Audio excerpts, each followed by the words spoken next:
কালীপদ মাইতি। আমার ইউটিউব চ্যানেলে সবাইকে ওয়েলকাম। আজ একটা নতুন রেসিপি নিয়ে চলে এসেছি, গিমা শাকের চচ্চড়ি বানাবার জন্য।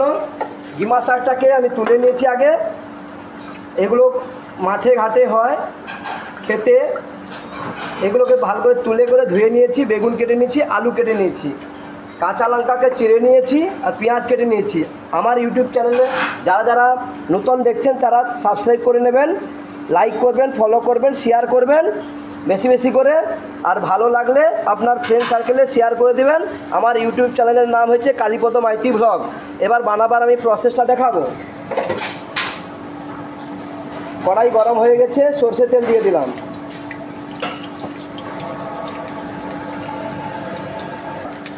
এবার আমার সরষের তেলটা গরম হয়ে গেছে, 5 ফোড়ন দিয়ে দিলাম,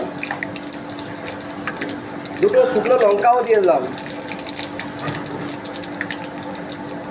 5 ফোড়নটা ফ্রাই হয়ে গেছে ভালো করে। এবার কাঁচা পেঁয়াজ দিয়ে দিলাম, কাঁচা লঙ্কা দিয়ে দিলাম। একটু এগুলোকে ফ্রাই করবো ভালো করে, বেশি কার নেই, দিয়ে নেব। এইবার দিয়ে দেব আলু। গিমা শাকটা লাস্টে দেব। বেগুন দিয়ে দিলাম। একটু স্বাদ অনুসারে লবণ দিয়ে দিলাম। এবার আমি ঢাকিয়ে দিলাম। এবার খুলে দেখবো, আমি নাড়িয়ে নেবো। আবার খুব বানাবার সহজ পদ্ধতি। গরমের দিনে গিমা শাক খুব পেটের জন্য খুব ভালো, শরীর ভালো থাকবে পিতা খেলে।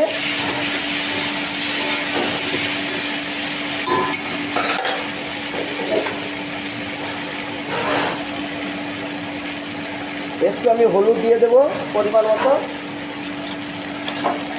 দিয়ে আমি নাড়িয়ে নেব।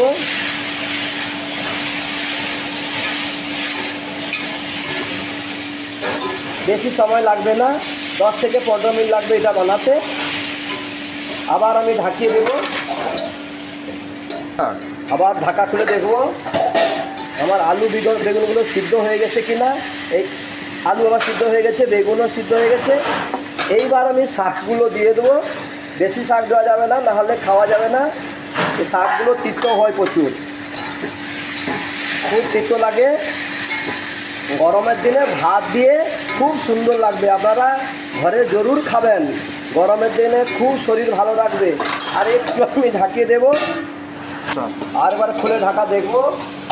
এবার আমার হয়ে গেছে। অতি অবশ্যই আপনারা বাড়িতে বানিয়ে খাবেন। আর বানিয়ে খাবার পরে আপনারা আমার ভিডিওটা কেমন লাগলো আপনারা কমেন্ট করে জানাবেন। একটা বলে করে আমি খালি করে নেব।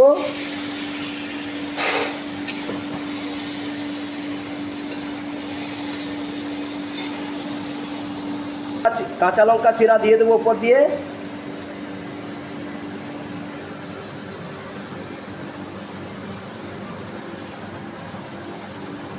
সাবস্ক্রাইব করতে আপনারা ভুলবেন না। Thank you.